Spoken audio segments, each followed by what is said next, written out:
और तीसरी digital strike की गई है। आपको बता दें, मेड इन इंडिया मुहिम का बड़ा असर है। चीन के मोबाइल ऐप्स पर एक और सर्जिकल स्ट्राइक की गई है। कुल मिलाकर 224 मोबाइल ऐप्स बैन हो गए। 224 mobile app, Chinese mobile apps ban हो गए। ये तीसरी है। पहली बार जो है 59 मोबाइल ऐप्स बैन किए गए थे।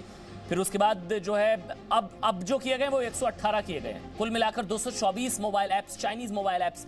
देखिए, पहली जो स्ट्राइक की गई है वो 29 जून को की गई थी, जब 59 चाइनीज मोबाइल ऐप्स बैन किए गए थे। 59, फिर 47 और अब 118। तो कुल मिलाकर 224 चाइनीज मोबाइल ऐप्स बैन कर दिए गए हैं, जिसमें टिकटॉक पहले हो गया था। और अब हमारे साथ साइबर एक्सपर्ट अमित दुबे इस वक्त जुड़ चुके हैं। अमित, कुल 224, कितना बड़ा कारोबार भारत में, कितने यूजर्स, या चीन के लिए कितना बड़ा झटका ये? देखिए सर, जब पिछली बार भी बात हुई थी हमारी इस बारे में, तो मैंने एक आइडिया दिया था कि टिकटॉक का वैल्यूएशन $100 बिलियन है और वीचैट का जो पेरेंट कंपनी है टेंसेंट, उसका वैल्यूएशन $500 बिलियन है। और बाकी आप एप्लीकेशन यदि आप लेंगे, शेयर इट है या कैम स्कैनर है या जो भी इस तरह की एप्लीकेशंस थी चाइना की, उन सब का वैल्यूएशन $8 से $10 बिलियन तो मिनिमम था।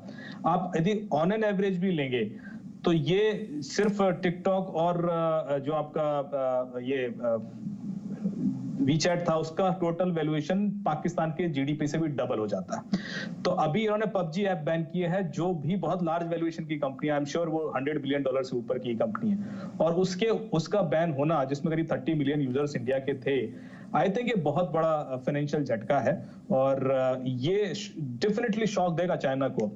और इसमें अमित, एक और चीज जो आपने पिछली बार भी बताई थी कि जितनी इनकी मतलब मार्केट वैल्यू या नेट वैल्यू, उसमें 70 to 80% जो है यूजर्स वो इंडिया में है।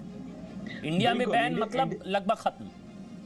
आपने देखा होगा टिकटॉक जगह जगह बिकना शुरू हो गया है। वो अपना जो भी यूजर बेस है, वो बातचीत चल रही है और एग्जिट लेना चाह रहे हैं, क्योंकि वो सर्वाइव नहीं कर सकते। यदि इंडियन मार्केट से बाहर होती है इनमें से कोई भी कंपनी, तो इनको ग्लोबल लेवल पर सर्वाइव करने में दिक्कत आ जाएगी।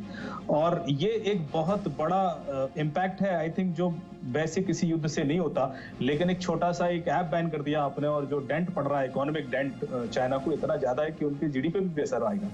तो मेरे ख्याल से ये डिसीजन बड़ा स्ट्रैटेजिक है, अभी जो टेंशन चल रहा है उसके मद्देनजर।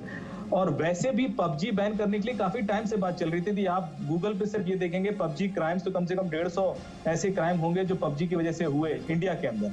तो ये बहुत डेंजरस ऐप है, क्योंकि लोग क्रेजी हो जाते हैं, मर्डर कर देते हैं, सुसाइड कर लेते हैं, किडनैपिंग प्लान कर लेते हैं। ऐसे सीवियर क्राइम हुए हैं पबजी के। ठीक है अमित जी, बहुत बहुत शुक्रिया अमित जी इस analysis. Presenting B News app available on Google Play and App Store. Download it now.